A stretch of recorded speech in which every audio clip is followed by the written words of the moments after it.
In the winter of 1880, near the pyramids at Saqqara, a jackal was seen slipping in and out of a crack in the stone. 2 men followed it inside.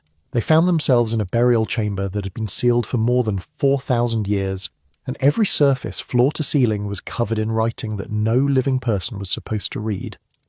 The most powerful Egyptologist on Earth had spent 3 decades insisting the pyramids were silent inside, bare stone, empty rooms.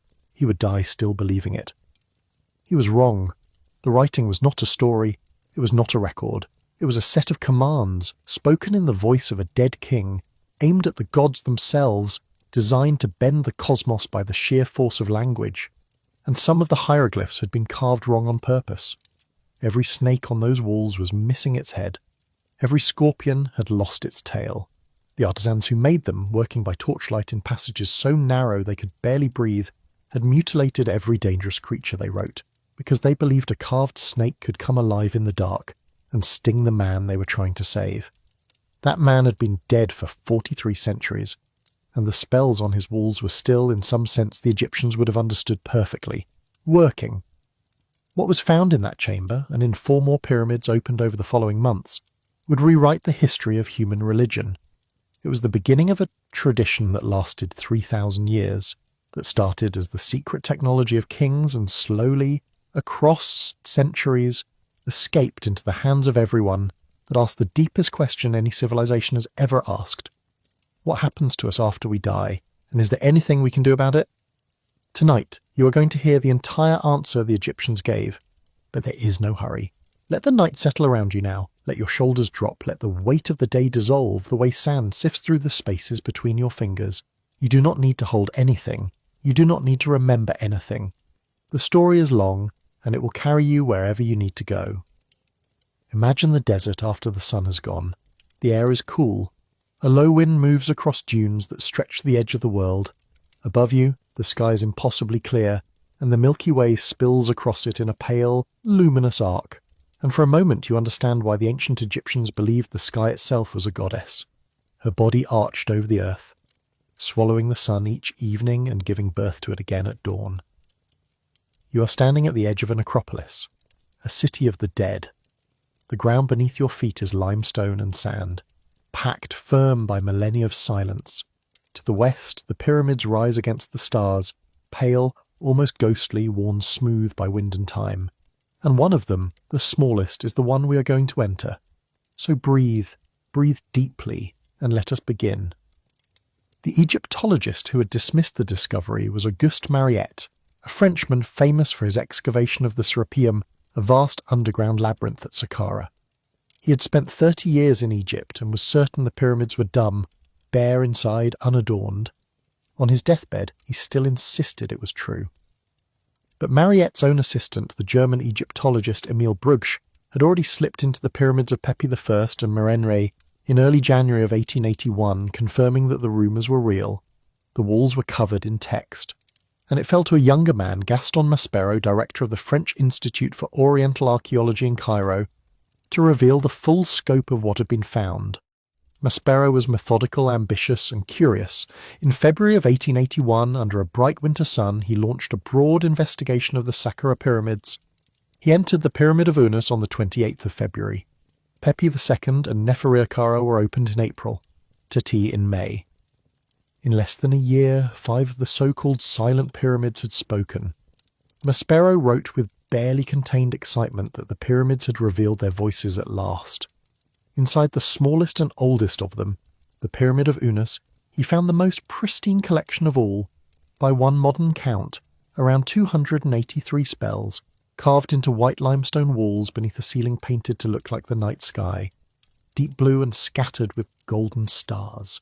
These were the pyramid texts, among the oldest extended bodies of religious writing ever found anywhere on Earth. And they would change everything scholars believed about the ancient Egyptian understanding of death, the soul, and the journey that awaits beyond the border of life. Let us go inside. Let the cool air of the burial chamber settle over you. Let the torchlight flicker across the walls, catching the edges of hieroglyphs that have waited in the dark for more than 4,000 years. Do not be afraid. You are only a visitor here. The spells were not written for you. They were written for a king. and they were written with one purpose: to ensure that death was not the end. The pyramid texts are not, for the most part, prayers. That is one of the first and most important things to understand about them. Many of them are not humble petitions addressed to the gods. They are not expressions of hope or faith or longing. They are commands. They are declarations of power spoken in the voice of absolute authority, and they are directed not at the heavens, but at the very fabric of reality itself.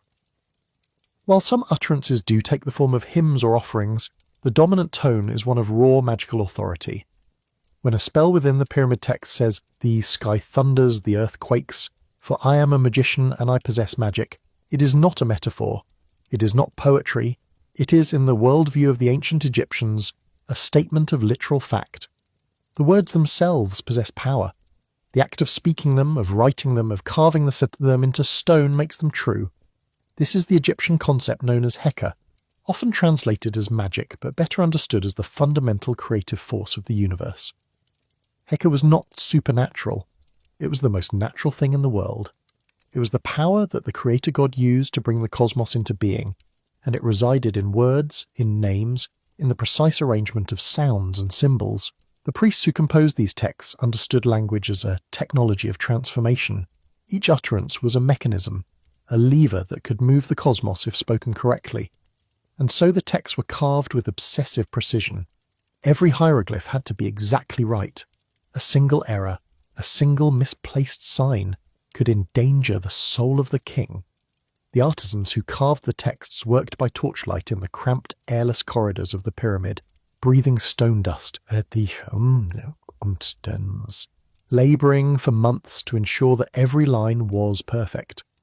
The content of the spells addressed every conceivable need the king might face after death. Some were protective, designed to ward off snakes and hostile spirits in the underworld. Some were provisioning spells, ensuring that the king would never go hungry, that bread and beer and roasted fowl would appear whenever you required them. Some were transformation spells, enabling the king to change his form, to become a falcon soaring above the earth, or a star blazing in the circumpolar sky.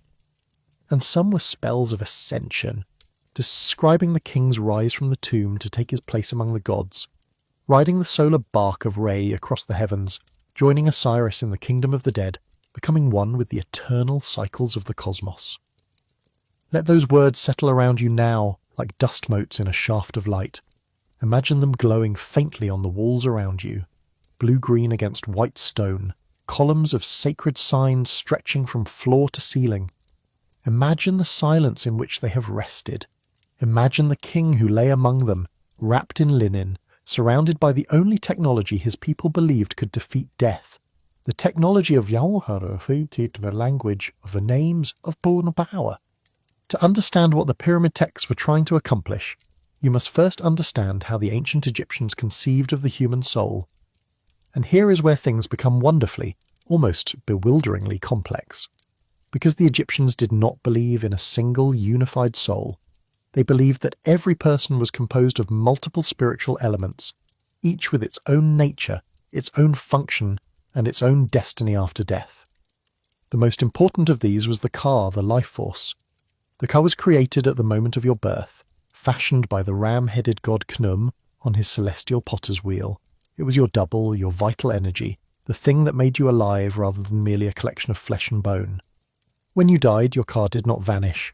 It remained in the vicinity of your tomb, hovering near your body, still requiring sustenance. This is why the Egyptians left offerings of bread, beer, and meat at the tombs of the dead. The food was not for the corpse, it was for the Ka, which still hungered, still thirsted, still needed nourishment to persist. Then there was the Ba, the personality, often depicted as a small bird with a human head. If the Ka was your life force, the Ba was your individuality, the collection of traits and memories and experiences that made you uniquely you. After death, the Ba had the ability to leave the tomb, to fly out into the sunlight, to visit the world of the living. But it always had to return. Every night the Ba had to find its way back to the body, to reunite with the Ka, because without that reunion, the spirit could not survive. This is one of the reasons mummification was so critically important. The body had to be preserved, recognizable, intact, so that the Ba could find its way home. If the body decayed beyond recognition, if it was destroyed, If it was lost, the bar would wander without anchor, and the spirit would perish a second and final death. Beyond the car and the bar, there were other elements. The ibi, or heart, was the seat of consciousness, of morality, of memory. It was the part of you that would be judged in the afterlife, weighed against a feather to determine whether your life had been just. The Ren was your name, a component of being so essential that to erase it was to threaten the survival of the soul itself. The Shuyet, your Shedoo, was another aspect of your being, a dark companion that travelled with you through both life and death. And then, crowning all of these, was the Akh, the glorified spirit. The Akh was not something you were born with, it was something you became. It was the radiant, immortal form that emerged when the car and the bar were successfully reunited after death, when the proper rituals had been performed, when the proper spells had been spoken, when the heart had been judged and found worthy. To become an Akh was to complete the transformation from mortal to divine. It was to become a being of light, capable of moving freely between the realms of the living and the dead, of joining the gods in the eternal cycles of the cosmos. This is what the pyramid texts were designed to achieve. Every spell, every incantation, every carefully carved hieroglyph was directed toward one ultimate goal, the transformation of the dead king into an Akh, a luminous spirit that would live forever among the stars. Picture that for a moment as you rest. The idea that death is not an ending, but a metamorphosis, that the caterpillar of your earthly life dissolves in the cocoon of the tomb, and what emerges, if all goes well, is something radiant, something that shines, something that endures. In the earliest layer of Egyptian belief, the afterlife of the king was celestial. He did not descend into an underworld. He ascended. He rose from his tomb like a hawk launched from a fist, climbing through the darkness of the burial chamber, through the stone of the pyramid, through the air and the clouds and the fading blue of the atmosphere, until he reached the stars. Not just any stars. The Egyptians distinguished between two kinds of celestial bodies. There were the stars that rose and set, that appeared and disappeared with the seasons, and there were the stars that never set, that circled endlessly around the north celestial pole, always visible, always present, never dipping below the horizon. These they called the imperishable stars, the undying ones, and they were the destination of the royal soul. The pyramid texts contain spells that describe this ascent in vivid, sometimes startling detail. The king climbs a ladder of light. He is carried upward on the smoke of incense. He rides on the back of a heron. He mounts a staircase of sunbeams. In one remarkable passage, known as the Cannibal Hymn, the king is described as a great hunter in the sky, capturing the gods themselves, devouring their power, absorbing their magic. It is a fierce, almost frightening passage, and scholars believe it preserves a very ancient, perhaps pre-dynastic tradition that predates the more familiar and gentle mythology of Osiris. But the celestial afterlife was only one dimension of the king's destiny. As Egyptian theology developed, a second pathway emerged, one that led not to the stars but into the company of the sun god, Re-Ate. Re was the supreme deity of the Egyptian pantheon during much of the Old Kingdom. He was the sun itself, the great golden disk that crossed the sky each day in a celestial boat, illuminating the world, driving back the darkness, sustaining all living things. But Re's journey did not end at sunset. When the sun dipped below the western horizon, the Egyptians believed it entered the Duat, the underworld, a vast and dangerous realm that lay beneath the surface of the earth. There, Re travelled through 12 hours of darkness, passing through caverns and waterways, confronting demons and monsters, until, at the 12th hour, he was reborn in the east, rising again as the morning sun. The king, after death, was believed to join Re on this journey. He would board the solar bark, the great boat of the sun, and ride alongside the god through the night sky, through the underworld, participating in the eternal cycle of death and rebirth. Each night he would help Re fight against the serpent Apophis, the embodiment of chaos, who lurked in the darkness and tried to swallow the sun, and each morning he would be reborn alongside Re, rising renewed into the light. This is a beautiful image. Let it wash over you. The idea that the sun does not simply set and rise, but journeys through a world of darkness each night, battling chaos and emerging victorious each morning. And the idea that the dead thing travels with it, an eternal passenger on a voyage that never ends. a cycle as reliable and as comforting as the beating of a heart. There is a third aspect to the king's afterlife, and it is perhaps the most important of all. It concerns the god Osiris, and to understand it, you must hear the story of the first death. In the beginning, according to Egyptian mythology, the gods walked upon the earth. Osiris was the firstborn son of Geb, the earth, and Nut, the sky. He was a wise and benevolent king who taught humanity the arts of civilization: agriculture, law, worship, the cultivation of grain, the brewing of beer. Under his reign, Egypt flourished. The Nile ran sweet, the fields produced abundantly, the people lived in harmony. But Osiris had a brother named Seth, a god of the desert, of storms, of violence and disorder. Seth was jealous of Osiris. He coveted the throne, and so he devised a plan. The most detailed version of what happened next comes to us not from Egyptian texts directly, but from the Greek writer Plutarch, who recorded the myth nearly 2,000 years after it first took shape. No single Egyptian source tells the full story, but Plutarch's account, written around the 2nd century of the Common Era, draws together threads that appear across centuries of Egyptian tradition.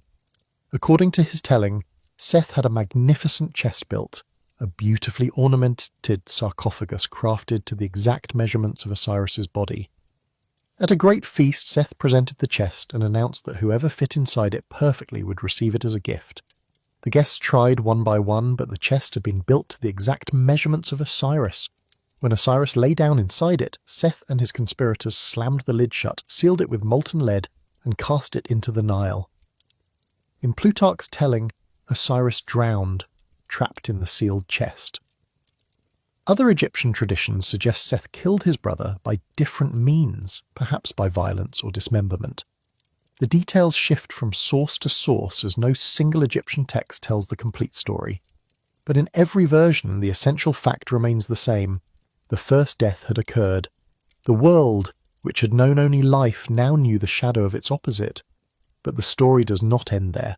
Isis, the wife and sister of Osiris, was the greatest magician among the gods. Consumed by grief, she searched the length of Egypt and beyond, following the current of the Nile, until she found the chest containing her husband's body. She brought it back and hid it in the marshes of the delta. But Seth discovered it. In a rage, he tore the body of Osiris into pieces and scattered them across the land of Egypt. Isis did not despair. With the help of her sister Nephthys and the jackal-headed god Anubis, she gathered the fragments, reassembled them, and wrapped them in linen, creating the first mummy. Then, using her magic, she breathed life back into Osiris, long enough for him to father a son, Horus, who would grow to avenge his father and reclaim the throne. But Osiris could not remain among the living. He had crossed the threshold of death, and no magic could fully undo that crossing. Instead, he descended into the Duat, the underworld, and there he became its king. He sat upon a throne in the Hall of Two Truths, ruling the dead with the same wisdom and justice he had once brought to the living. He became the Lord of Resurrection, the promise that death could be survived, that what was broken could be mended, that what was lost could be found. This myth became the foundation of Egyptian funerary religion. Every pharaoh upon death was identified with Osiris. The funeral rites reenacted the story.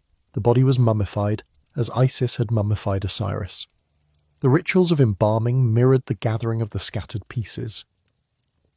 The opening of the mouth ceremony, in which ritual tools were touched to the face of the mummy, symbolized the moment when Isis breathed life back into her husband. And the tomb itself, dark and enclosed, represented the Duat, the underworld kingdom where the king would take his place beside Osiris forever.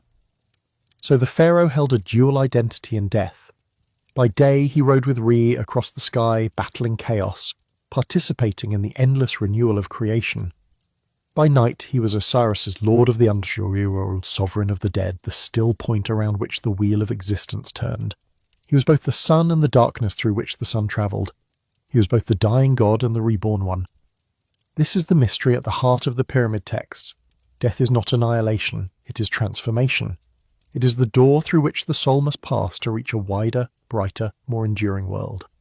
For centuries the arrangement was clear. The pyramid texts belonged to the pharaoh and to the pharaoh alone. The common people of Egypt had their own beliefs about death, their own simple burials, their own modest tombs. But they did not have access to the powerful spells carved inside the royal pyramids. The technology of immortality was a royal monopoly, guarded as closely as the crown itself. This made a certain kind of sense within the Egyptian worldview. The pharaoh was not merely a human ruler. He was Horus incarnate, the living god, the bridge between the mortal world and the divine. His survival after death was not simply a personal matter, it was a cosmic necessity.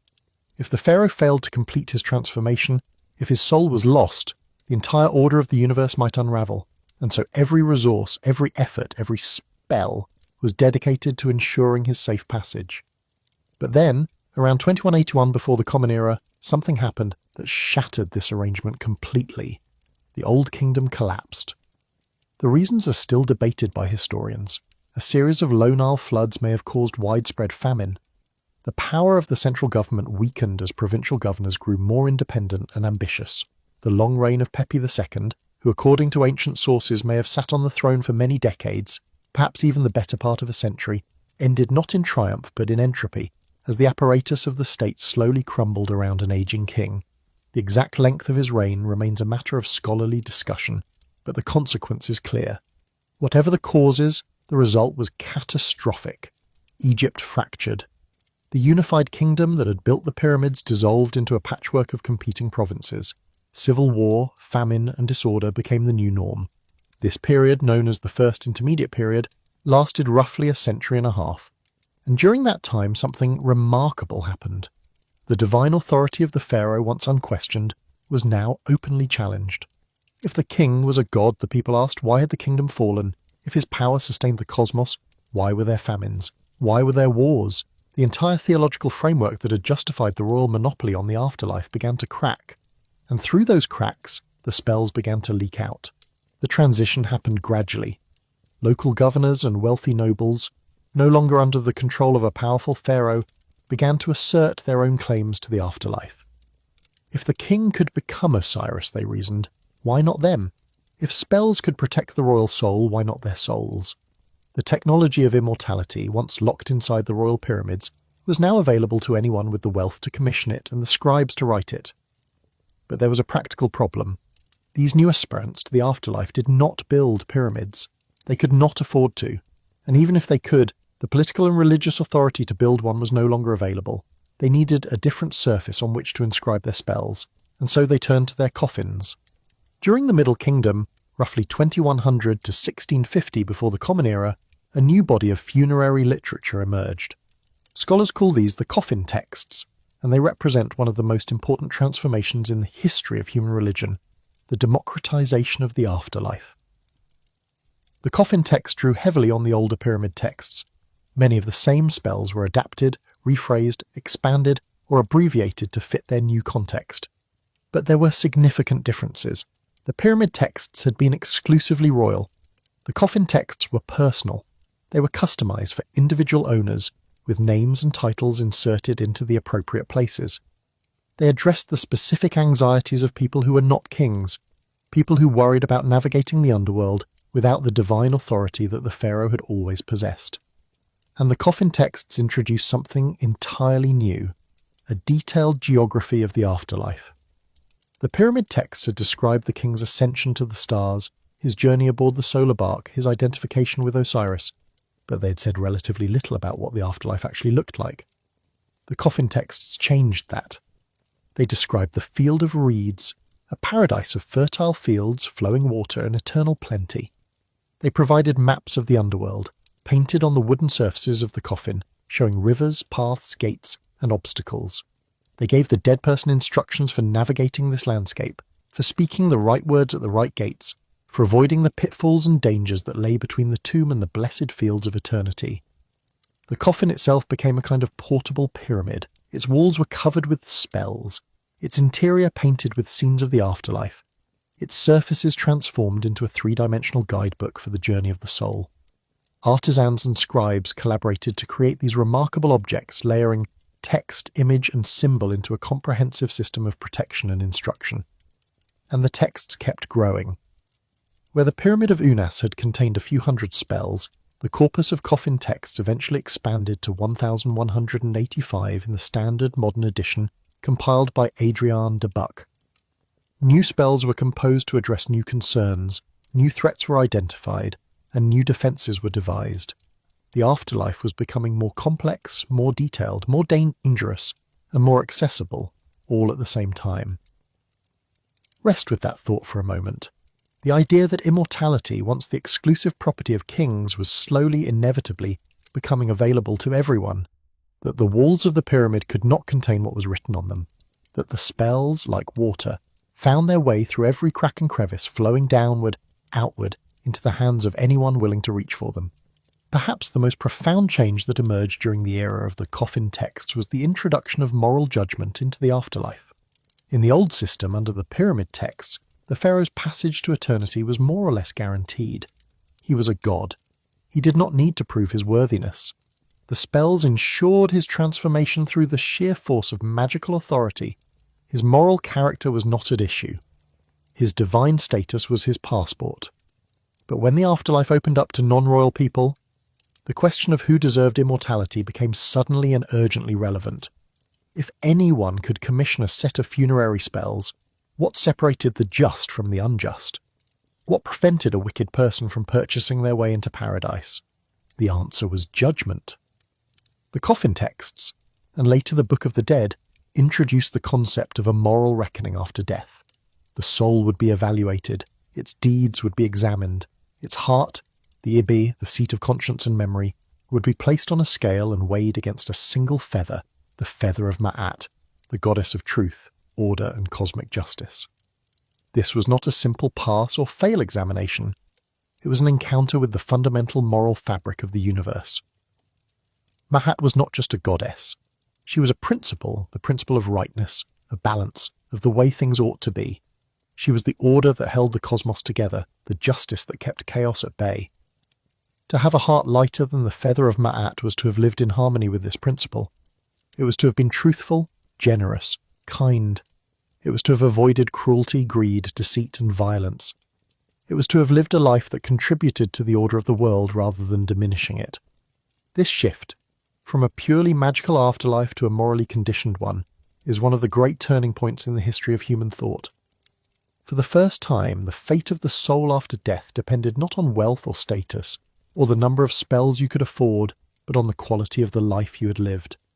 Immortality was now earned, not purchased, and the market for funerary magic, while still very much alive, existed within a framework that acknowledged something money could not buy: genuine goodness. Let that idea settle into you like warmth. The ancient Egyptians, thousands of years before the moral philosophies of Greece or the ethical teachings of the great world religions, arrived at this insight, that how you live matters, that the universe notices, that there is a scale somewhere, and it is waiting for your heart.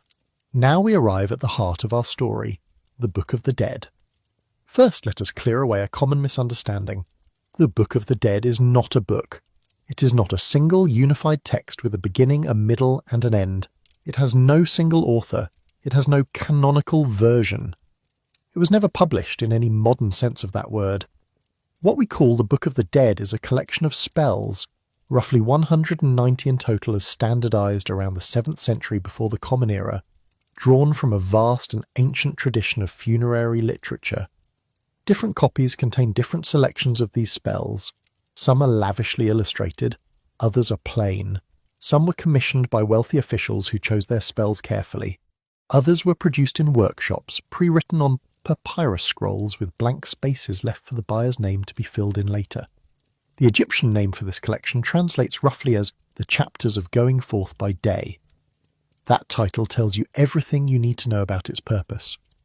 It was not a manual for dying. It was a manual for living, for continuing to live, for going forth from the tomb into the daylight, for moving freely between the worlds of the living and the dead, for maintaining consciousness and identity and agency after the body had failed.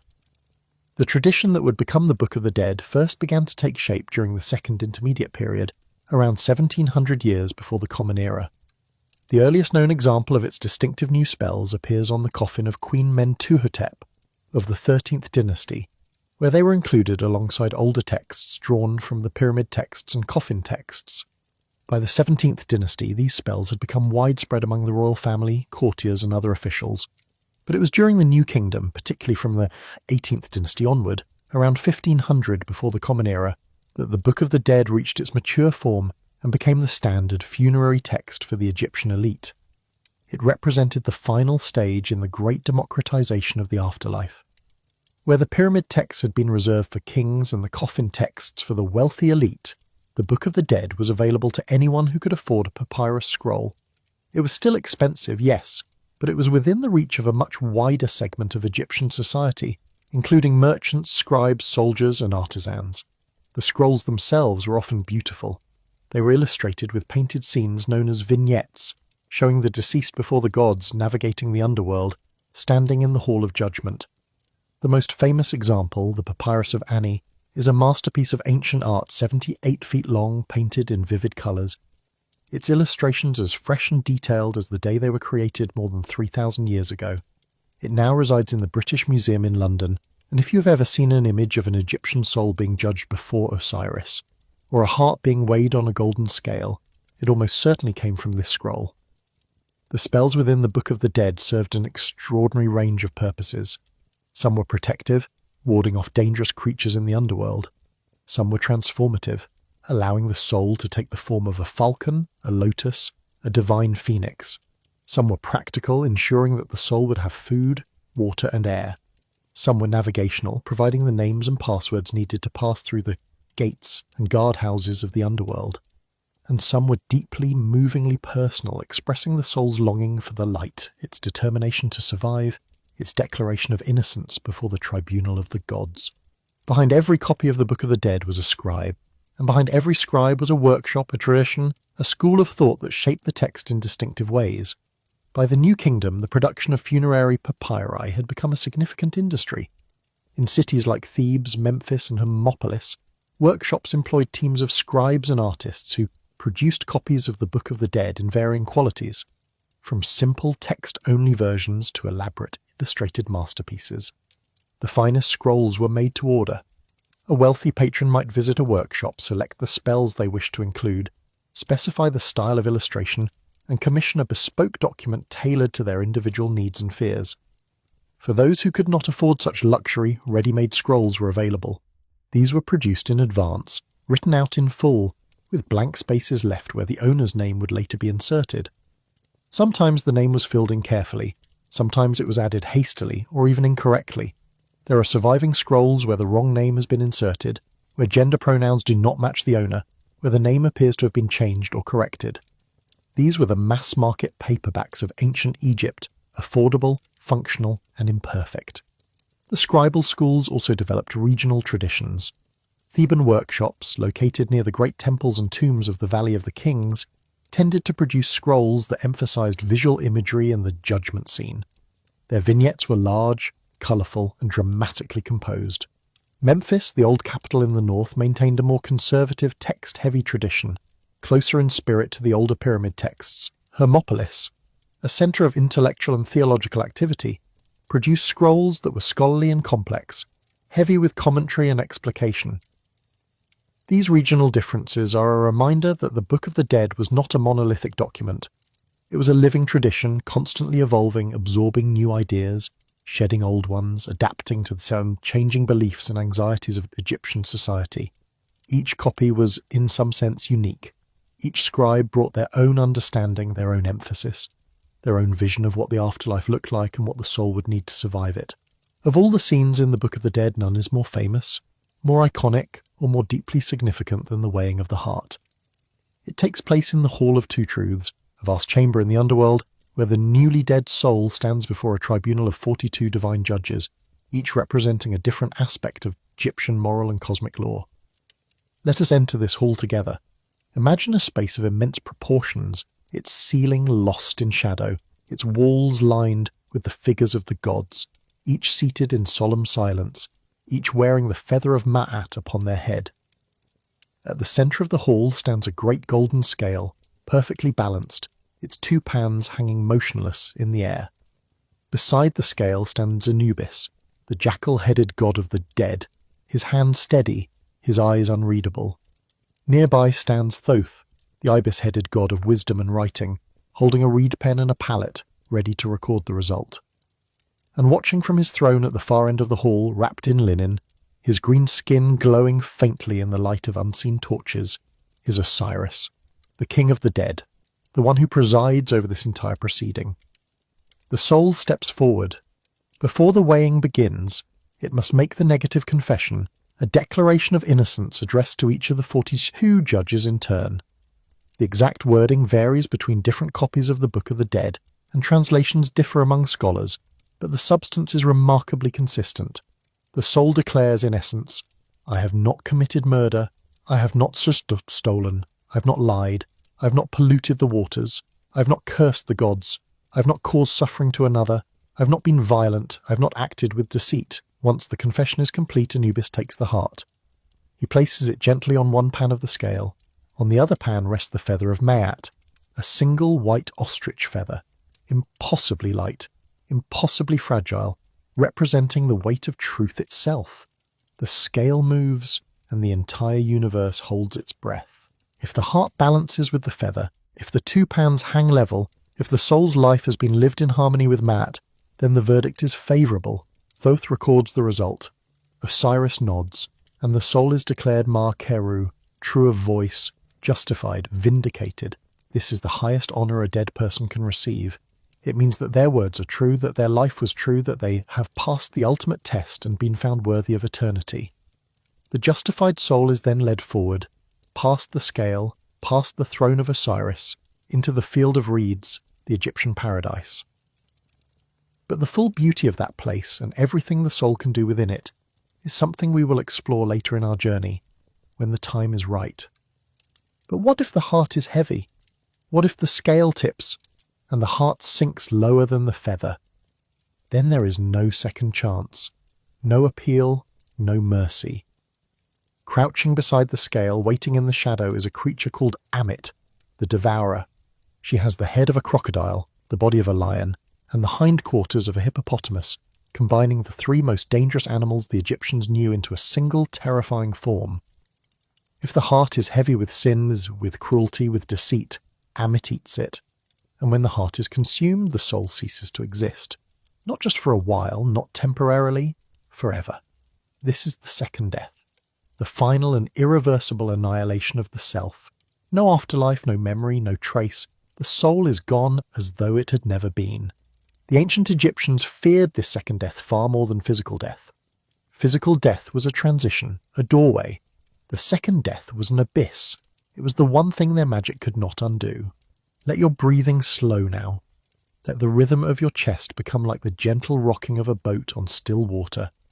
Because we are about to descend into the Duat, the Egyptian underworld, and the journey we take will mirror the 12 hours of the night, each hour a separate chapter, each chapter a separate world. The Duat was not a place of simple darkness. It was a landscape, vast and varied, with its own geography, its own inhabitants, its own laws. It lay beneath the surface of the earth, and the sun god Re passed through it every night, travelling in his great solar bark from west to east, from the place of setting to the place of rising. This vision of the underworld, structured as a 12-hour nocturnal journey, is described most fully in a tradition of royal tomb texts known as the Amduat, or the Book of What is in the Underworld, which complements and enriches what we find in the Book of the Dead. Together, these texts paint a detailed picture of what the soul would encounter. The deceased travelled the same route as Re, following the path of the sun through cavern after cavern, waterway after waterway, gate after gate. In the first hours, the soul enters the western horizon, passing from the world of the living into the world of the dead. The transition is not sudden. The light fades gradually, the colours of the sunset deepening through gold and amber and crimson into the deep velvety purple of twilight. The soul is aware of leaving something behind, of crossing a boundary that cannot be uncrossed. But there is no turning back. The journey has begun. The early caverns of the Duat are relatively calm. The soul passes through regions inhabited by the blessed dead, those who have already completed their journey and been judged worthy. They sit in fields of peace, their faces turned toward the light of Re's passing bark, receiving warmth and comfort from the sun, even in the depths of the underworld. The soul sees them and takes courage. If they have made it through, perhaps it can too. But as the hours progress, the landscape grows darker, more dangerous. The rivers that flow through the Duat are not always water. Some are rivers of fire, some are rivers of shadow. The banks are lined with hostile creatures. demons and serpents and guardians who challenge the soul's right to pass. At each gate, a gatekeeper demands a password, a name, a piece of arcane knowledge that only the properly prepared soul would possess. This is where the Book of the Dead proves its worth. Without the correct spells, without the right words, the soul would be trapped, unable to proceed, left to wander in the darkness forever. The middle hours are the most treacherous. According to the various underworld texts, the soul passes through regions of blades and cutting instruments, narrow passages requiring the most careful navigation. It crosses a lake of fire, where the unprepared are burned but the justified pass safely, the flames parting for them like water. It enters the realm associated with the god Sokar, a place of absolute darkness and silence, where even the light of Ra is extinguished, and the soul must find its way by memory and by faith alone. This is the lowest point of the journey, the nadir, the moment of greatest danger and greatest doubt. In this place, the soul confronts the possibility of its own dissolution. The darkness is not merely an absence of light. It is a presence, an active force that seeks to unmake the soul, to dissolve its identity, to reduce it to formless nothing. The spells of the Book of the Dead provide protection against this dissolution, reinforcing the soul's sense of self, reminding it of its name, its history, its connections to the world above. And then, in the deepest hour of the night, comes the greatest battle. The serpent Apophis, the embodiment of chaos and nothingness, lies coiled in the path of the sun. Apophis is not a mere monster. He is the antithesis of creation, the force that existed before the world was made, and that seeks constantly to return the cosmos to its primordial state of formless void. Every night, Apophis tries to swallow Re's bark, to extinguish the sun, to end the cycle of creation forever. And every night, Re and his company of gods, including the souls of the justified dead, fight Apophis back. They bind him with chains, they cut him with knives, they drive him back into the abyss, and the sun passes on, wounded but alive, diminished but undefeated,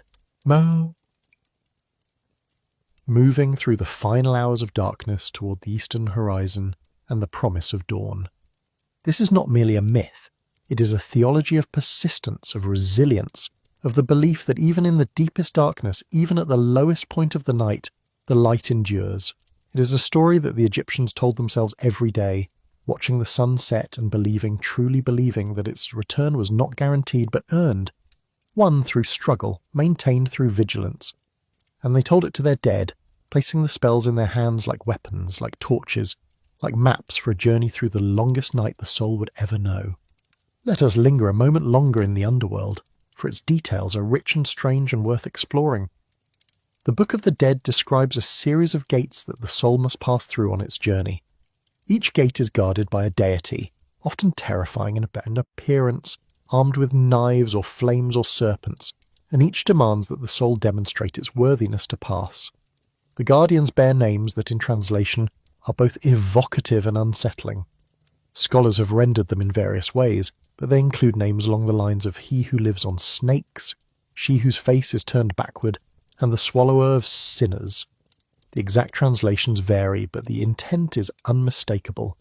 These are beings of fearsome power, and they do not suffer the unprepared gladly. To pass each gate, the soul must speak the guardian's name.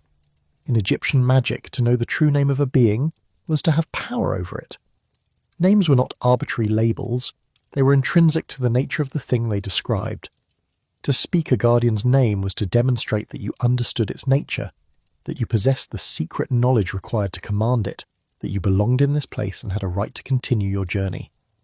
The Book of the Dead provided these names, along with the correct formulas to be spoken at each gate. Without them, the soul would be turned back, or worse. Some guardians were described as having the power to decapitate the unworthy, to dismember them, to consign them to places of punishment where they would suffer endlessly. The underworld was not a forgiving place. It operated on strict rules, and the rules had to be known and followed exactly. Beyond the gates were other challenges. The soul might encounter deceptive spirits who would try to lead it astray, offering false paths that led to dead ends or traps. It might find itself in regions where time moved differently, where a moment felt like an eternity, or an eternity compressed into a single breath.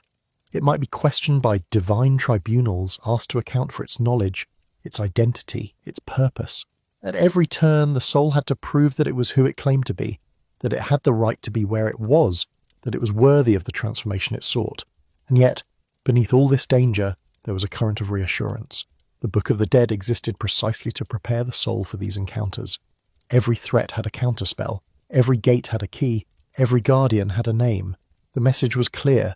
The underworld is dangerous, but you are not defenseless. You have the words, you have the knowledge, you have the magic, and if you use them correctly, you will pass through every trial and emerge on the other side into the light, into the fields of eternity. The afterlife was populated by a rich and complex pantheon of gods. We have already met some of them at the weighing of the heart: Osiris on his throne, Anubis at the scale, Thoth with his pen. But there were others whose roles were equally vital. Isis, the great magician, the devoted wife, the grieving mother, was the protector of the dead and the patron of funerary magic. Her love for Osiris had defeated death itself, and her spells were among the most powerful in the Egyptian magical repertoire. In the Book of the Dead, she appears as a figure of comfort and guidance, helping the soul navigate the dangers of the underworld with her unmatched knowledge of Heka. Horus, the falcon-headed son of Osiris and Isis, was the avenger of his father and the protector of the living king. In the afterlife, he served as the guide who led the justified soul before the throne of Osiris, presenting it for a final approval. He was also associated with the Eye of Horus, the Wadjet, one of the most powerful protective symbols in Egyptian magic, a talisman of healing, restoration, and wholeness. Mayet herself, the goddess of truth and order, was present not as a figure but as a principle, represented by her feather on the scale.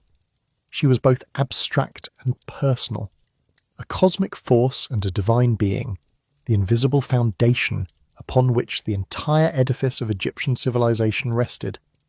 Without Maat, there was no justice, no order, no meaning.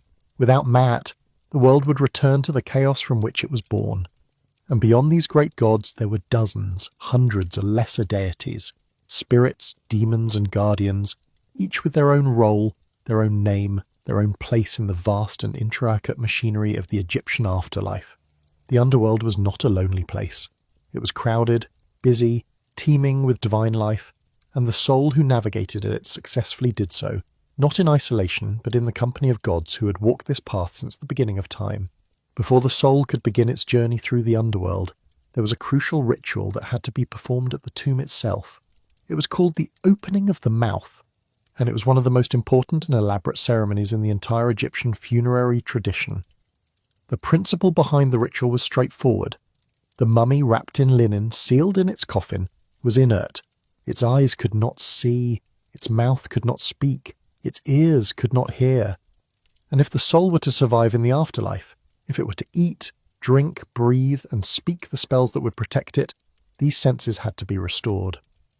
The opening of the mouth ceremony accomplished this symbolically, using a set of ritual tools that were touched to the face of the mummy or the funerary statue in a precise sequence.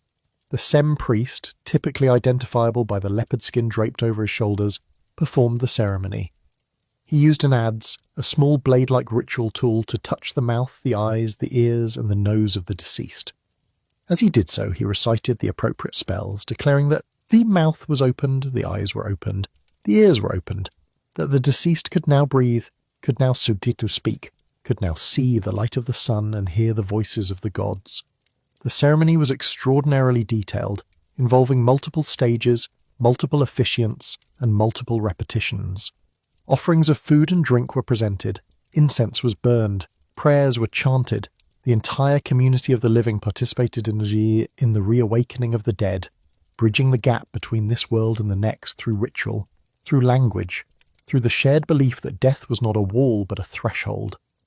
And then, with the senses restored, with the spells in place, with the body preserved and the coffin sealed, the soul was ready, ready to cross the river, ready to enter the duat, ready to face the gods and the guardians and the great golden scale, ready to begin the longest, most important journey it would ever take. Let us now imagine the end of the journey. The soul has passed through all the gates. It has spoken all the passwords. It has survived the regions of blades and fire and the dark realm of Sokar. It has fought alongside Re against the serpent Apophis. It has stood before the 42 judges and made its confession. it has placed its heart on the scale and watched, breathless, as the pans balanced perfectly, as Thoth recorded the verdict, as Osiris nodded, as the word Macheru was spoken. And now, at last, it arrives at the field of reeds. This was the Egyptian paradise, and it was different from the heavens of many other cultures in one crucial respect. It was not otherworldly. It did not transcend earthly life. It mirrored it. The field of reeds was, in essence, a perfect version of Egypt. The Nile flowed through it, clear and abundant. The fields were lush and green, stretching to horizons that never ended. The sun shone warmly but not harshly. The air was cool and fragrant with lotus blossoms. Birds sang in the papyrus thickets. Fish moved through the shallows in flashes of silver. The justified soul found here everything it had loved in life, restored and perfected. Its home was waiting, exactly as it remembered it, but somehow more beautiful, more substantial, more real than it had ever been. The garden was in bloom, the granary was full, the beer jars were freshly sealed, and the people it loved were there too, whole and healthy and radiant, waiting at the door as they had always waited, as though no separation had ever occurred. This was the genius of the Egyptian vision of paradise. It did not demand that you become something entirely new. It did not require you to leave behind everything you had known and loved. Instead, it promised that the best of your earthly life would endure, that the joys you had experienced were not fleeting but permanent, that the world you had built around yourself, the relationships, the pleasures, the simple daily satisfactions, were not lost when you died, but preserved eternally in a realm of perfect and unending peace. And there was more. The justified soul, now an Akh, possessed abilities that no living person could claim. It could take any form it wished. It could fly above the fields as a falcon. It could swim beneath the waters as a fish. It could become a shaft of light, travelling between the realms of the living and the dead. It could visit its descendants in dreams, offering guidance and comfort. It could participate in the great cosmic cycles, riding with Ra across the sky by day, resting with Osiris in the underworld by night. It was not merely alive, it was alive forever, in a fullness and a freedom that the mortal world could never offer. We have spoken at length about the spiritual journey of the soul, but we should not overlook the extraordinary physical preparations that made that journey possible. Mummification was not merely a burial custom, it was a sacred technology, developed over thousands of years, refined with obsessive care, and practiced with a precision that still astonishes modern scientists. The process took approximately 70 days. It began with the washing of the body in water from the Nile, symbolizing purification and the primordial waters of creation. Then the internal organs were removed. The brain was extracted through the nose using long, hooked instruments, a delicate and time-consuming procedure.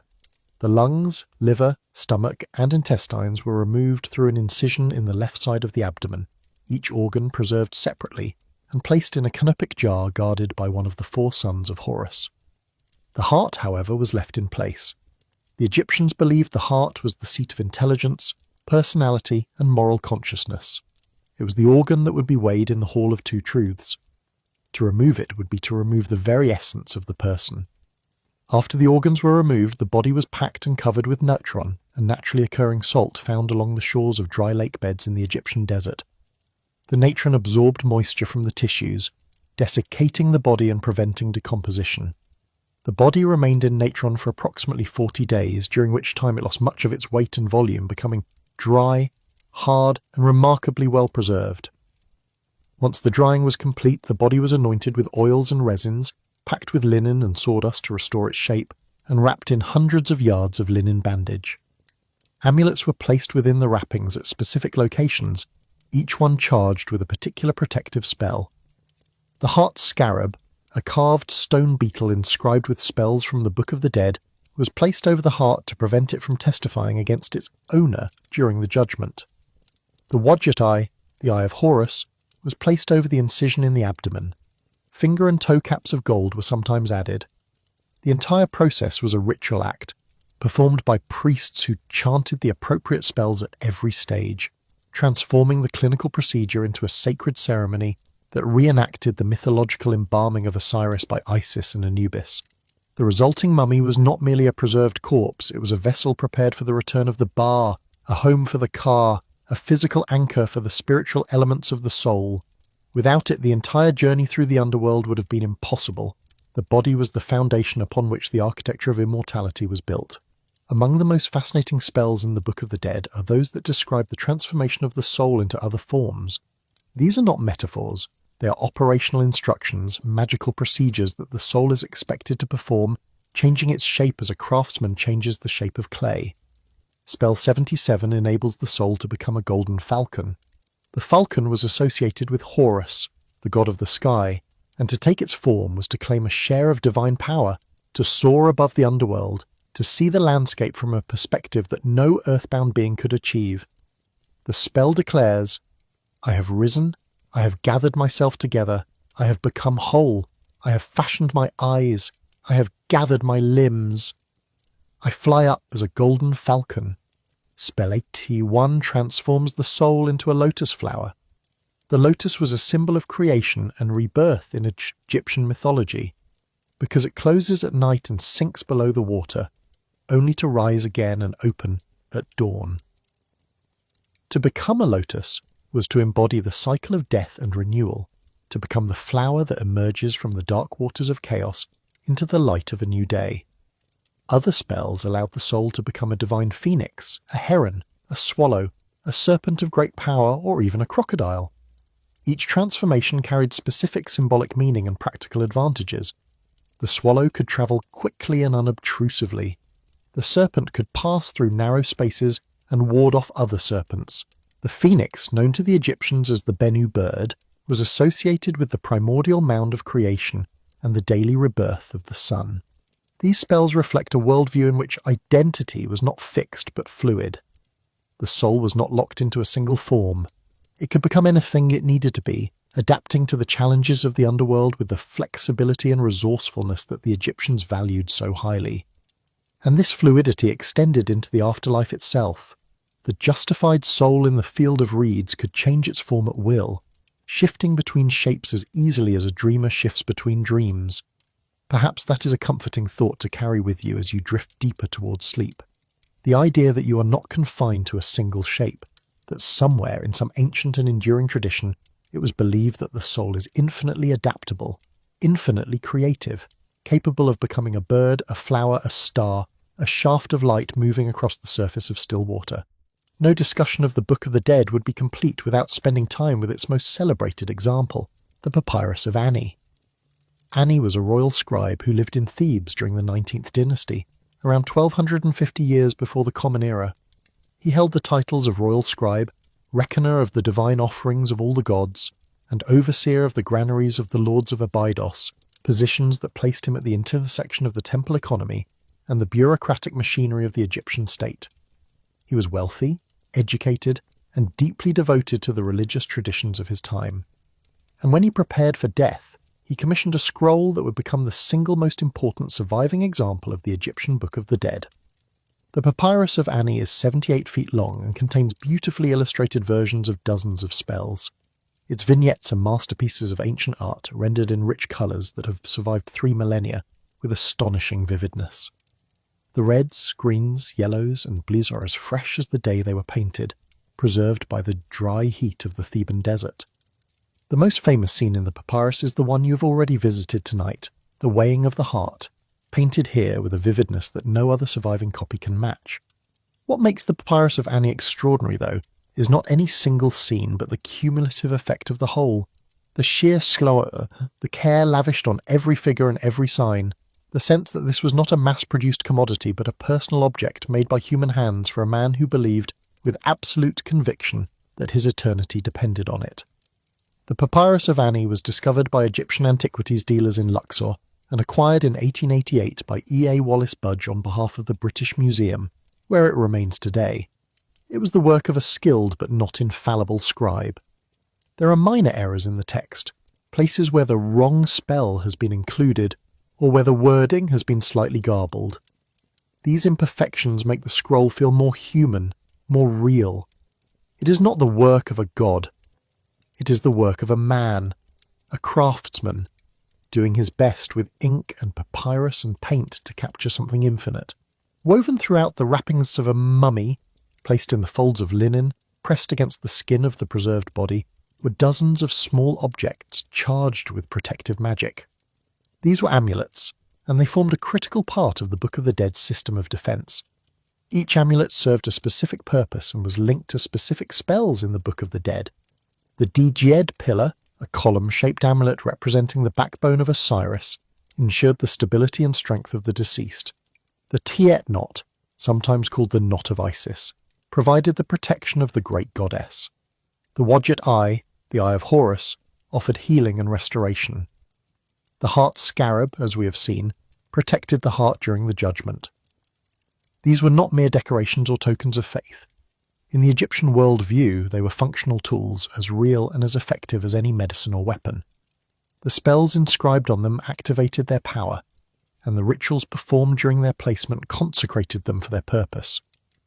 A properly prepared amulet was a piece of working magic, a fragment of the cosmic order embedded in linen and stone and gold, standing guard over the body of the dead while the soul travelled through the underworld. The Book of the Dead itself contained detailed instructions for the creation and placement of these amulets. Spell 155, for example, describes the Djed pillar amulet. It specifies the material from which it should be made, the spell that should be inscribed on it, and the exact position in which it should be placed on the mummy. Spell 156 does the same for the Tiet knot. Spell 27 protects the heart from being taken away in the underworld. Spell 29 ensures that the heart will not be separated from the body. The care and precision with which these instructions were followed reflects the seriousness with which the Egyptians took their funerary preparations. Every detail mattered. Every amulet had to be correct. Every spell had to be accurate. The margin for error was zero because the stakes were infinite. An improperly placed amulet, a misspelled incantation, a forgotten ritual could compromise the entire enterprise of immortality. One of the most distinctive features of the Egyptian worldview was its understanding of time. The Egyptians did not think of time as a straight line, moving from past to future, never returning. They understood time as cyclical, as an eternal pattern of repetition and renewal, modelled on the great natural cycles they observed around them every day. The sun rose and set, the Nile flooded and receded, the stars wheeled through the sky in the same patterns, year after year, century after century. The seasons turned, seeds were planted, grew, were harvested, and were planted again. Birth followed, death followed birth. Nothing was truly lost, nothing was truly new. Everything had happened before, and everything would happen again. This cyclical understanding of time permeated their religion.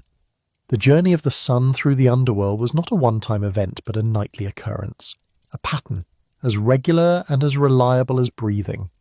The death and resurrection of Osiris was not a historical event, but an eternal truth happening always, everywhere, at every moment. The soul's passage through the Duat was not a unique adventure, but a repetition of a journey that had been made billions of times before by billions of souls, each one tracing the same path through the same darkness toward the same dawn. This may be one of the most comforting aspects of the Egyptian vision of the afterlife. You are not alone on this journey. You are not a pioneer venturing into unknown territory. You are a traveller on a well-worn path, following in the footsteps of all who have gone before you. The gods have walked this path, the kings have walked it, your parents and their parents and their parents before them have walked it, and they are waiting for you at the end of the road, in the fields of eternity, with open arms and familiar smiles. The Book of the Dead was not an isolated phenomenon. Its influence extended far beyond the borders of Egypt and far beyond the centuries in which it was actively used. The tradition of funerary texts, which began with the pyramid texts around 2400 years before the Common Era, continued in various forms until the Roman period, spanning more than 2,000 years of continuous development. The last known copies of the Book of the Dead were likely produced around the 1st century before the Common Era, though some scholars suggest the tradition may have lingered as late as the 2nd century of the Common Era in certain contexts. By that time, the old religion was fading, replaced by Christianity and other belief systems. But the ideas it contained did not disappear. They were absorbed, transformed, and transmitted through the channels of culture and mythology into traditions that survive to this day. The concept of a moral judgment after death, of a divine tribunal weighing the deeds of the deceased, appears in many later religious traditions. The idea of a paradise that mirrors the best of earthly life, a garden of abundance and peace, echoes through the literature of multiple faiths. The image of the soul as a bird free to fly between worlds is found in cultures across the globe. The notion that words have power, that the right incantation can alter reality, is the foundation of magical traditions from medieval Europe to modern spiritual practice. The Egyptians may not have invented these ideas. Some of them may be even older, reaching back into the pre-dynastic period, into the oral traditions of peoples who left no written record. But the Egyptians were the first to write them down, to carve them in stone, to paint them on papyrus, to preserve them in tombs that would endure for millennia.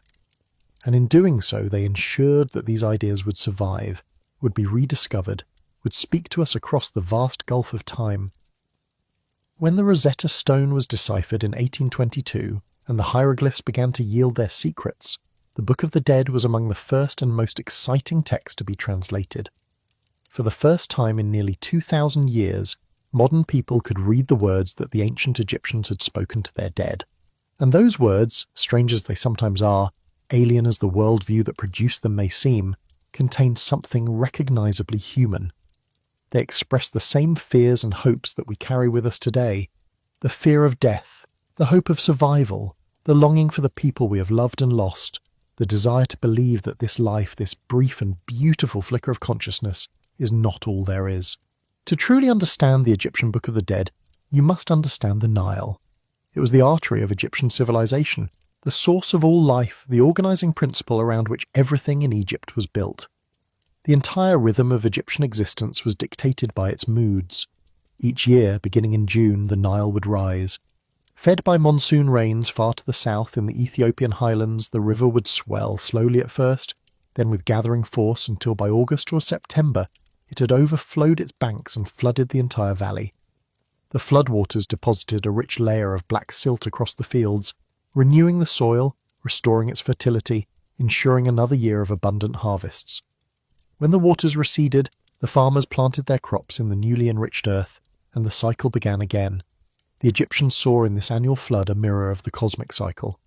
The land died each year, submerged beneath the waters, and was reborn when the waters withdrew, just as the sun died each evening and was reborn each morning, just as Osiris died and was resurrected. The pattern was everywhere: death and renewal, ending and beginning, the eternal return of life from the embrace of death. The funerary geography of Egypt was organized around the Nile as well. The living cities were built on the east bank, the side of the rising sun, the side of life and light.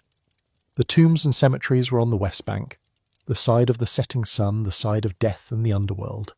To cross the Nile from east to west was, symbolically, to cross from life into death, and the ferrymen who carried the dead across the river were the earthly reflections of the divine ferryman who carried the soul across Lily Lake in the afterlife. Everything in Egypt was connected. The river, the sun, the gods, the dead, the living, the stars, the seasons, the floods. They were all part of a single vast interconnected system, and the Book of the Dead was one of the tools that the Egyptians used to navigate that system, to maintain their place within it, to ensure that the cycle continued unbroken, from generation to generation, from life to death to life again. There is one more aspect of the Egyptian magical worldview that deserves attention as we approach the end of our journey, and it concerns the extraordinary power that the Egyptians attributed to names. In the Egyptian understanding, a name was not a label, it was a component of being. Your name was as much a part of you as your heart or your shadow. To know someone's true name was to have a measure of power over them. To speak someone's name was to keep them alive. To erase someone's name was to destroy them. This belief permeated every level of Egyptian society. Pharaohs carved their names on monuments in enormous hieroglyphs, ensuring that their names would endure for millennia. The practice known as damnatio memoriae, the deliberate erasure of a person's name from all records and monuments, was among the most severe punishments imaginable, worse than death, because it threatened the survival of the soul. When, decades into his sole reign, Thutmose III ordered the name and image of Hatshepsut removed from many of her monuments, scholars have debated exactly why. Some believe it was politically motivated, others suggest it may have had deeper theological implications. Whatever the reason, in the Egyptian worldview, such erasure carried the terrifying possibility of spiritual annihilation. In the Book of the Dead, names play a critical role. The soul must know the names of the gates and their guardians. It must know the names of the rivers and the paths of the underworld. It must know the names of the gods, and it must know its own name, must hold it firmly in memory, must not allow it to be forgotten or stolen or confused. There are spells specifically designed to protect the name, to ensure that it is remembered, to prevent the forces of the underworld from taking it away. One of the most moving aspects of Egyptian funerary culture was the practice of saying the name of the dead. Visitors to a tomb were often asked, through inscriptions on the walls, to speak the name of the tomb's owner aloud. This was not a mere courtesy. It was a vital act of spiritual maintenance. By speaking the name, the visitor was keeping the soul alive, feeding it with the energy of recognition, ensuring that it continued to exist in the memories of the living. And when the inscriptions on the tomb begged future visitors to say the name, they were expressing a deep and universal human need, the need to be remembered, to persist in the minds of others, to not be forgotten. This practice continued for thousands of years. Even today, when tourists visit the tombs of ancient Egypt and read the names inscribed on the walls, they are, in a sense, performing the same ritual that the Egyptians intended. They are speaking the names of the dead. They are keeping alive, for one more moment, souls that have been waiting in the darkness for someone to remember them. Let us return for a moment to the Hall of Two Truths, and let us listen more closely to the words the soul must speak. The Negative Confession is one of the most extraordinary documents in all of ancient literature, not because of its literary beauty, though it possesses a stark and rhythmic power, but because of what it reveals about the moral universe of the ancient Egyptians. It is in effect a portrait of the ideal life drawn in negative, describing not what a person should have done, but what they should not have done. The confession is addressed to 42 gods, one declaration for each, and the declarations cover an astonishing range of human behaviour, from the gravest crimes to the subtlest failures of character. The soul declares that it has not committed murder, it has not stolen, it has not committed fraud or perjury, it has not tampered with the grain measure or the water channel. These are the obvious prohibitions, the foundational rules of any functioning society, but the list goes further, much further. The soul declares that it has not been angry without just cause, it has not eavesdropped, it has not been impatient, it has not puffed up with pride, it has not sulked or thrown tantrums, it has not raised its voice unnecessarily. These are not crimes in any legal sense, they are failures of temperament, lapses of grace, the small daily sins of selfishness and irritation that we all commit and rarely think twice about. The soul also declares that it has not polluted the river, it has not trapped the birds of the marshes, it has not driven cattle from their pastures, it has not dammed the water in its season. These ecological prohibitions are remarkable.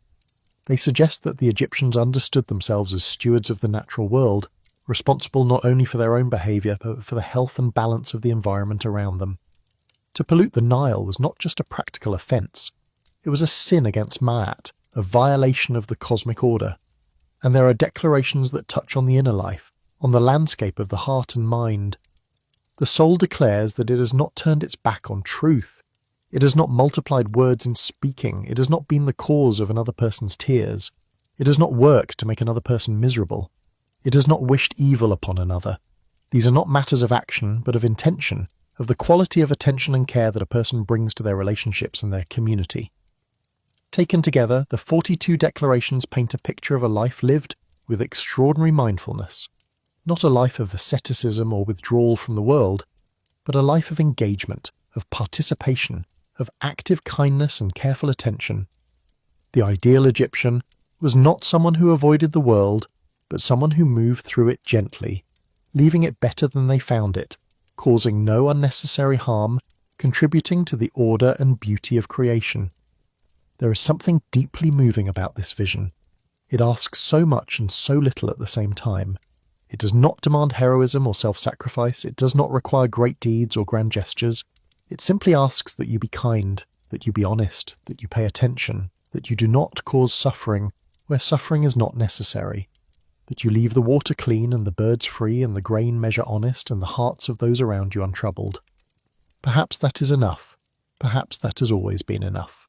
Let us step out of the underworld now and return to the surface, to the world of the living, and watch as a funeral procession makes its way through the streets of ancient Thebes. It is early morning. The sun is just rising over the eastern hills, painting the sandstone temples in shades of gold and amber. A crowd has gathered along the road that leads from the city to the river. They are dressed in white linen. Some of the women have rubbed ash into their hair and are weeping openly, their cries rising and falling in a rhythm that is both spontaneous and ritualized. A public expression of grief that serves as both a release and a performance, a way of honouring the dead by showing the depth of the community's loss. At the centre of the procession is the coffin, mounted on a sledge drawn by oxen. The coffin is painted in vivid colours, its surface covered with images of the gods, with scenes from the Book of the Dead, with the face of the deceased rendered in idealised, serene beauty. Behind the coffin come servants carrying the goods that will accompany the dead person into the tomb: jars of beer and wine, loaves of bread, haunches of beef, baskets of figs and dates, rolls of linen, pieces of jewellery, game boards, cosmetic jars, sandals, headrests, and, most importantly, the papyrus scroll of the Book of the Dead, rolled tight and bound with a cord. The procession reaches the riverbank where boats are waiting. The coffin and the mourners are loaded aboard, and the boats push off from the eastern shore, crossing the Nile toward the west, toward the land of the dead. The river is calm, the oars dip and rise, the mourners sing, their voices carrying across the water, mingling with the cries of ibirs and herons along the banks. On the western shore, the procession reforms and climbs the winding path into the hills, toward the tombs that honeycomb the limestone cliffs. The sun is higher now, the heat beginning to build. The air smells of dust and incense and the faint, sweet, unmistakable scent of the embalming oils that cling to the coffin. At the tomb entrance, the Sem priest performs the opening of the mouth, the ritual you heard described earlier tonight, and the senses of the dead are restored. The family watches in solemn silence. The spells are spoken, the soul is freed, and then the coffin is carried down into the darkness of the tomb. The goods are arranged around it. The canopic jars are placed in their niche. The papyrus is tucked beside the body within reach, ready for the moment when the soul will need its spells. The priests withdraw, the mourners file out, the tomb is sealed, and in the darkness, in the silence, the journey begins. The coffin that held the mummy was not merely a container, it was a cosmos in miniature, a carefully designed microcosm that represented the entire Egyptian universe. The interior of the coffin was painted to represent the body of the sky goddess Nut. She arched across the ceiling of the lid, her body studded with stars, her arms extended to embrace the deceased. The coffin floor sometimes depicted Geb, the Earthya, or the western horizon, the place where the sun entered the underworld.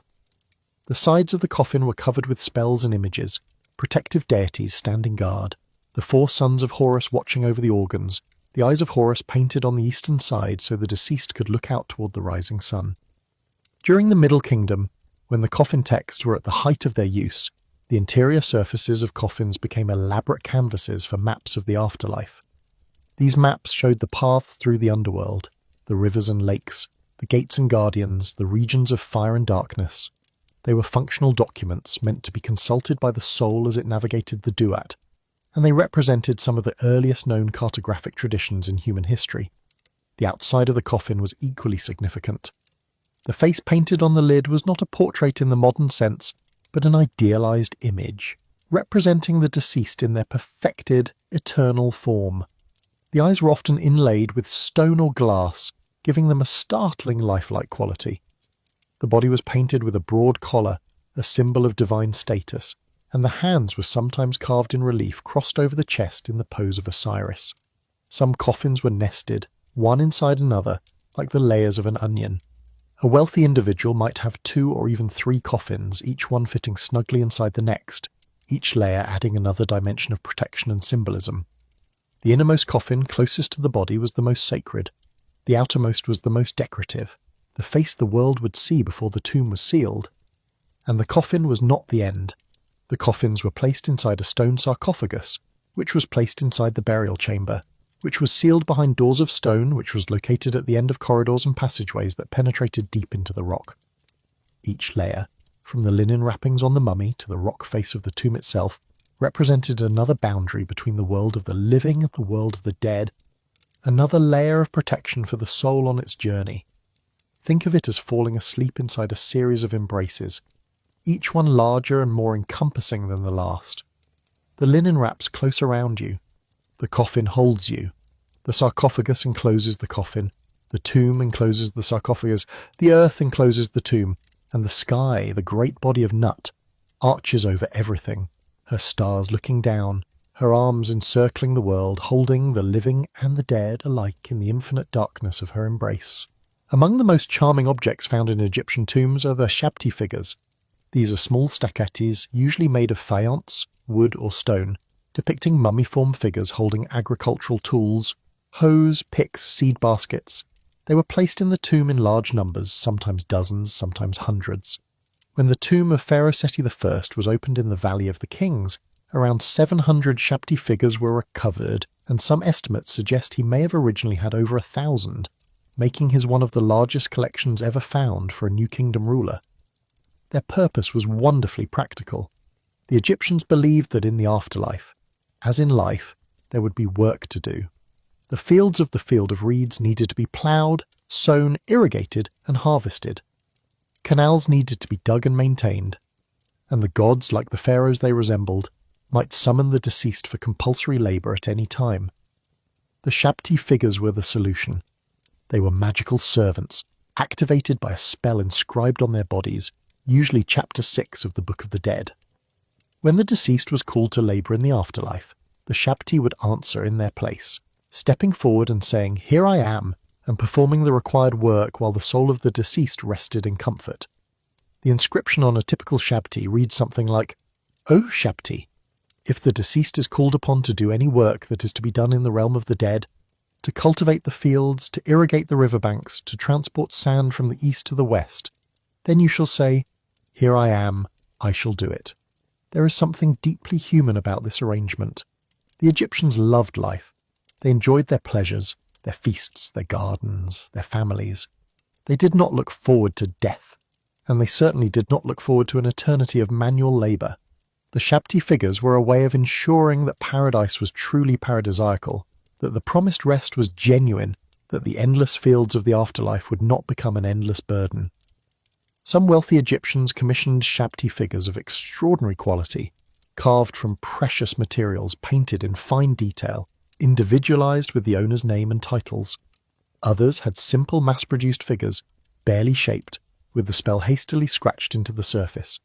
But whether fine or crude, every Shabti served the same purpose: to stand in for the dead, to work in their place to ensure that the afterlife was a place of rest and not of toil. It is worth pausing to note that the democratization of the afterlife extended over time to women as well as men.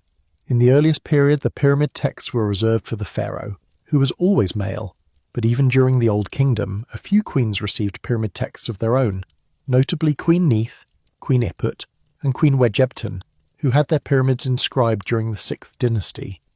During the Middle Kingdom and the New Kingdom, women were increasingly included in the funerary tradition. Wealthy women commissioned their own coffins and their own copies of the Book of the Dead. They were depicted in the judgment scene, standing before Osiris, making their own negative confessions, having their own hearts weighed on the scale. The papyrus might be adjusted for the gender of the owner, with the appropriate pronouns and titles changed, though this was not always done carefully, and some surviving scrolls contain awkward mismatches between male text and female owners. Among the most notable female owners of a Book of the Dead is Anhé, a priestess enchantress of Amun who lived around the 21st dynasty. Her papyrus, now in the British Museum, is beautifully illustrated and contains a full range of spells for her protection and transformation in the afterlife. It presents her as fully capable of navigating the underworld on her own terms, speaking the spells, confronting the guardians, passing the judgment. Isis herself, the greatest goddess of the Egyptian pantheon, provided the model for women's participation in the afterlife. She was the wife who reassembled her husband's broken body. She was the mother who raised a son to avenge his father. She was the magician whose spells could raise the dead. Her power was not secondary or derivative. It was primary from fundamental, the force that held the mythology together. And the women who carried copies of the Book of the Dead into their tombs were claiming a share of that power for themselves. Before we leave the pyramid text behind entirely, there is one more passage that deserves attention, not because it is typical, but because it is extraordinary. It is called the Cannibal Hymn, and it is found only in the pyramids of Unas and Teti, making it one of the oldest and rarest of all Egyptian funerary texts. The cannibal hymn describes the dead king not as a supplicant before the gods, but as a predator among them. He rises into the sky as a great hunter. He captures the gods, he binds them, he slaughters them, he cooks their flesh in cauldrons, and he eats them, absorbing their power, their magic, their divine essence into himself. The text distinguishes between the great gods, the medium gods, and the small gods, each consumed at different meals, suggesting a systematic devouring of the entire divine hierarchy. He becomes the mightiest of all behold beings, swollen with the power of every deity he has consumed. This is a shocking passage, and scholars have debated its meaning for more than a century. Some believe it preserves a very ancient pre-dynastic tradition, possibly predating the worship of Osiris, in which the king's divinity was conceived in terms of raw, predatory power rather than moral authority. Others see it as a metaphorical description of the king absorbing the attributes of the gods, becoming all-powerful through identification with the divine rather than through literal consumption. Whatever its origins, the cannibal hymn is a reminder that the Egyptian funerary tradition was not a monolithic system. It was a living, evolving body of belief, layered with traditions of different ages and different sensibilities. The gentle, moralistic afterlife of the Book of the Dead, with its weighing of the heart and its paradise of green fields, was the end product of a long development that began with something much older, much stranger, much more fierce. And there is something almost comforting in the ferocity of the cannibal hymn. It speaks to a primal confidence, an absolute refusal to be diminished by death. The king does not beg for entry into the afterlife, he seizes it. He does not ask the gods for favour, he takes their power for himself. There is a wild, untamable energy in these words, a defiance that rings across the millennia like a shout in an empty chamber. The Book of the Dead did not die suddenly. It faded slowly, like the last light of a long Egyptian sunset, its colours deepening and darkening over centuries before finally dissolving into the night. During the late period, from roughly the 7th century to the 4th century before the Common Era, the Book of the Dead continued to be produced, but it was changing. New spells were added, old ones were revised or dropped. The scroll format remained popular, but the texts also appeared on tomb walls, on coffins, on mummy wrappings, on linen shrouds, and on papyrus fragments tucked between the layers of bandage that encased the mummy. The tradition was dispersing, spreading into new formats and new contexts, adapting to a world that was itself changing rapidly. The conquest of Egypt by Alexander the Great in 332 before the Common Era brought Greek culture, Greek language, and Greek ideas into the Nile Valley. The Ptolemaic dynasty that followed, Greek-speaking rulers who adopted Egyptian customs to legitimize their power, continued to patronize the old temples and the old traditions. Copies of the Book of the Dead were still produced, mummies were still prepared, the gods were still worshipped. But the cultural centre of gravity was shifting and the old certainties were beginning to erode. Under Roman rule, which began with the death of Cleopatra in 30 before the Common Era, the changes accelerated. The temples were maintained but increasingly neglected. The priesthood, once the most powerful class in Egyptian society, lost its influence. The scribes who had produced the funerary papyri found fewer and fewer patrons. The knowledge of hieroglyphic writing, which had sustained the tradition for 3,000 years, began to fade. Most scholars place the last use of the Book of the Dead around the 1st century before the Common Era, though it is possible that some copies were produced as late as the 1st or 2nd century of the Common Era. The evidence from this final period is thin and poorly documented. What is clear is that by that time Christianity was spreading rapidly through Egypt, bringing with it a fundamentally different vision of the afterlife. The old gods retreated, the temples fell silent, the scribes put down their pens, and the Book of the Dead, which had guided the souls of Egyptians for more than 1,000 years, passed into the darkness of the forgotten. But it was not truly forgotten. It was waiting in the tombs and the dry sands and the sealed chambers of the Nile Valley, preserved by the same desert air that preserved the mummies it accompanied. And when, nearly 2 millennia later, European explorers and archaeologists began to open those tombs and unroll those scrolls, the Book of the Dead spoke again, its words as clear and as powerful as the day they were written.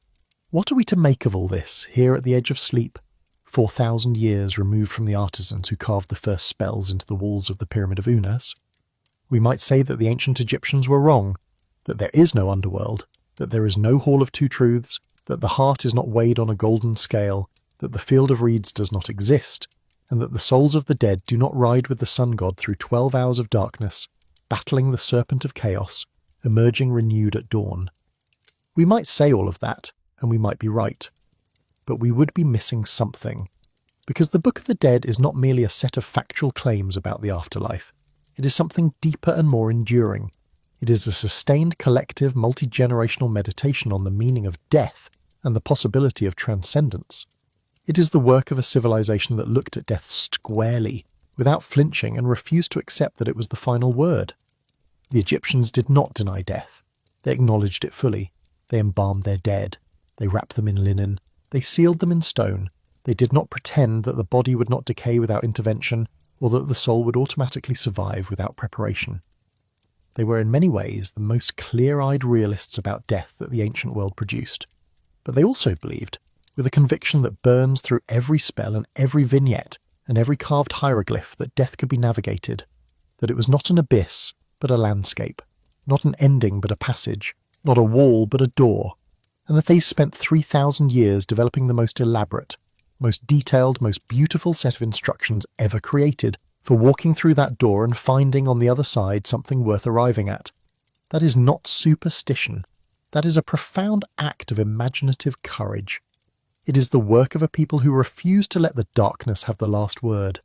And whether or not we share their specific beliefs, whether or not we think the bar really did fly out of the tomb each morning like a bird with a human face, there is something in their vision that speaks to us still, something that whispers in the quiet of the night that the love we feel for the people we have lost is not wasted, that the lives we have lived are not meaningless, that there is something in us, call it a soul or a spirit or simply a flame of consciousness, that is worth preserving, worth protecting, worth carrying through the darkness toward whatever light awaits on the other side. The Egyptians gave that whisper a language. They gave it a structure. They gave it a name. They called it going forth by day, and for 3,000 years, it was enough. Let it be enough for tonight. Let the words carry you as they carried so many before you through the gates of the underworld, past the guardians and the trials and the scales, into the wide green fields where the air is sweet and the water is clear, and the people you love are waiting, smiling, reaching out their hands. And now, at the end of our journey, let us rest. You have travelled a great distance tonight. You have descended into the Pyramid of Unas and read some of the oldest religious texts in human history. You have stood in the cramped, airless corridors where artisans carved hieroglyphs by torchlight 4,000 years ago. You have followed the soul of the king as it rose through the stone, through the air, through the atmosphere, to take its place among the imperishable stars. You have heard the story of Osiris, the god who died and rose again, whose myth became the template for all who followed him into the darkness. You have watched the sun god Ra battle the serpent Apophis in the deepest hour of the night, and you have seen the dawn return as it always returns, as it will always return. You have stood in the Hall of Two Truths and watched the weighing of the heart. You have seen the scale balance. You have heard the word Markeru spoken, true of voice, justified, and you have watched the justified soul step forward into a paradise that mirrors the best of everything it had known and loved. You have met Anubis and Thoth and Isis and Horus. You have learnt the names of the gates and the guardians. You have held the amulets in your hands, small and heavy with power. You have read the spells and understood, perhaps for the first time, why the ancient Egyptians believed that words could change the world. And now the journey is over. The underworld is behind you. The gates are past. The trials are done. Before you lies the field of reeds, stretching to a horizon you will never reach because there is no end to it. The water is clear, the sun is warm. The air smells of lotus blossoms and fresh bread and the faint, sweet scent of myrrh. The people you love are here. They have been waiting. They are smiling. They reach out their hands and draw you in, and the fields close around you like arms, like warmth, like the deepest and most restful sleep you have ever known. You are home. The Nile runs softly beyond the edge of your garden, its waters dark and smooth as polished stone. Somewhere in the papyrus thickets, a heron calls, its voice low and unhurried, a sound that has not changed in all the long centuries since the first scribe sharpened his first reed and began to write. The reeds bend gently in a breeze that carries the scent of lotus and warm earth and something else, something older, something that might be the scent of eternity itself. Above you, the sky deepens from violet to indigo to the absolute velvet black of the Egyptian night. and the stars appear one by one, then in clusters, then in rivers and torrents and floods, until the entire dome of heaven is alive with light. The Milky Way arches overhead like a pathway, and perhaps it is a pathway, the celestial road that the souls of the dead have walked since the beginning of time, their footsteps made of starlight, their destination a place that has no name because it is beyond all naming. The stars wheel overhead just as they wheeled over Egypt 4,000 years ago. The same stars, the same patterns, the same slow, patient turning of the cosmos. And somewhere far away and long ago, a scribe dips his reed pen in ink and writes the final words of a spell, his hand steady, his heart light, knowing that the words he writes will endure, will survive the collapse of kingdoms and the silence of millennia, will reach across time to find you here, in this moment, in this place, resting on the edge of sleep. The spell is for you, it has always been for you. Go forth by day, rest in peace by night, and let the light find you wherever you are, in whatever form you take, and in whatever world you wake to when the darkness passes. Sleep now, sleep deeply, sleep well. The gods are watching over you, the stars are watching over you, and the words endure. The words endure.